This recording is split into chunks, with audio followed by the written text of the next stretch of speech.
y'all, welcome back to the garage. So today what we're going to be doing is going to be installing some highway pegs on my 2019 Street Glide. So do a little unboxing. I got this from eBay Motors, so you can see the packaging right here.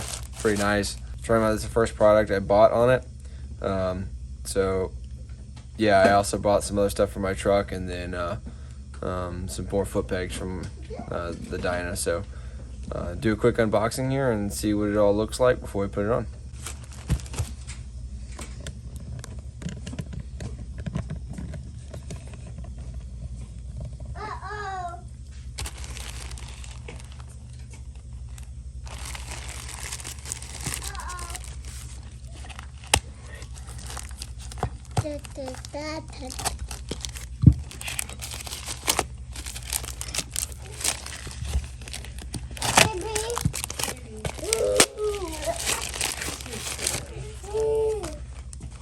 One.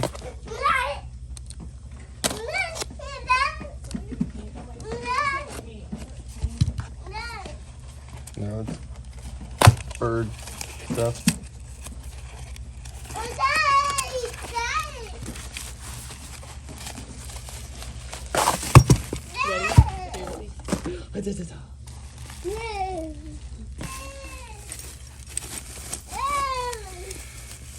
Alright, so here's the mounting bracket.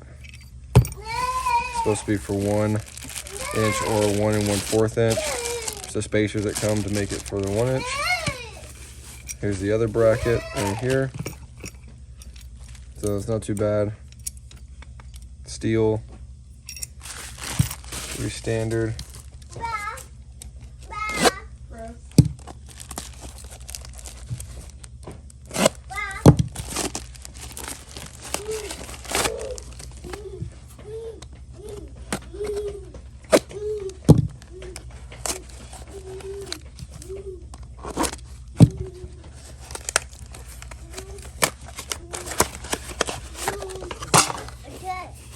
Here are the pegs. Alright, so starting off pretty simple. So it's a 3/4 socket. Then I have a leveler. I have the leveler for this string. So this is how I make sure that they're even. So I'll put them on here, and then I'll match this down right to the top of it, make sure the string's level. And if it's not, I'll just adjust it from there. So that's what this level's for. So we'll take our first one right here.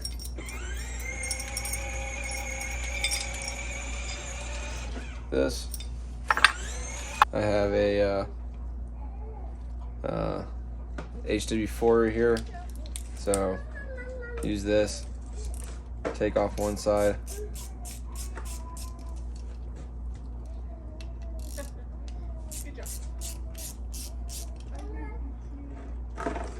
alright, now take this right here, clamp it around.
So, because I had 1 1/4 engine guards, I don't need these for 1 inch, so I just throw those aside and bubble wrap.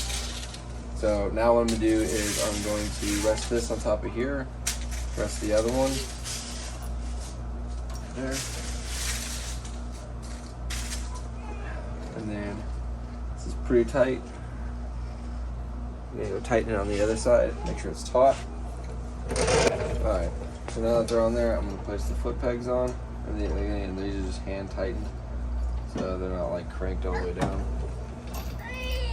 So yeah, this little bitty washer just needs to go on here on this side, and then you stick it through like this here, and then this nut goes on. So make sure to keep this washer on here.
So now it's in there. I'm gonna leave it loose. I'm not gonna tighten it down yet, and then I'm gonna go and do the other side. Guys.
All right, so there you have it.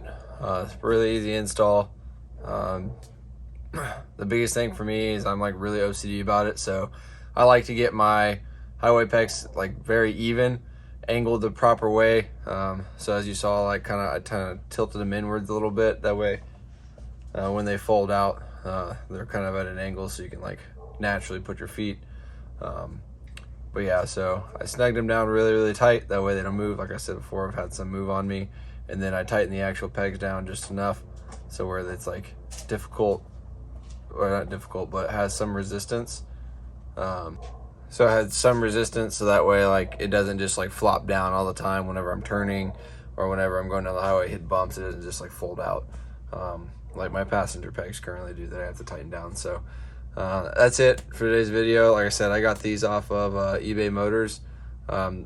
I didn't even have a brand listed there, but they're good quality. They're metal. They had the knurling on them, on the actual foot pegs with a little bit of rubber. That way it catches my feet. I ride in boots, not in Vans, as you saw. So I take the heel of my boot and that crook right there. That's where I put my feet on the highway peg, so that when I'm cruising down the highway. I'm a tall guy, or not really tall, but taller than the average height, 6'1" and a half, 210 pounds. So like, I'm not the average 5'10" Harley rider, so I need to be able to stretch out on those long highway trips, and highway pegs are a must for me. This bike is new to me. I got it in June, so not quite a year yet with it, and I've done one long trip to Tail of the Dragon, so I did it without highway pegs. Wouldn't recommend it, especially if you're tall and you need to stretch out. I end up having to lay my legs over the crash bar a few times just to get a little more comfortable. So many more things to come for this bike. It just takes a long time because bike stuff's expensive. So I need to get a new seat on it. I need a windshield that matches my height. Right now it's too short, so it hits my helmet. And then I need a phone mount. I'm looking at the Rock form right now. And then I need new slip-ons because this stock slip-ons for the Milwaukee 8 are not good. Very not good. It's not horrible, but it's not even remotely close to good. So those are just 4 things. Oh, and then the sissy bar, so that way I can strap a bag down behind me when I go on trips to add a little more storage / have that kind of like day bag to when I go around. Did the same thing when I went to Milwaukee in my old 2005 Electric Glide. Strapped down the sissy bar, kept the things in my saddle bags that like stayed in the bike, tools, like water or whatever the case. And then because I could lock those, and I just took that bag to get to the hotel room with me. So anyway, more to come on this one, on this bike I should say. So I hope you liked today's video. Please like, comment, subscribe, and tell me what you want to see, what I can do better. This is a very new channel. I'm just trying to do good reviews, installs on things that I buy, from my perspective and from how I do things. So tell me what I can do better. Tell me what you want to see. See y'all on the next one.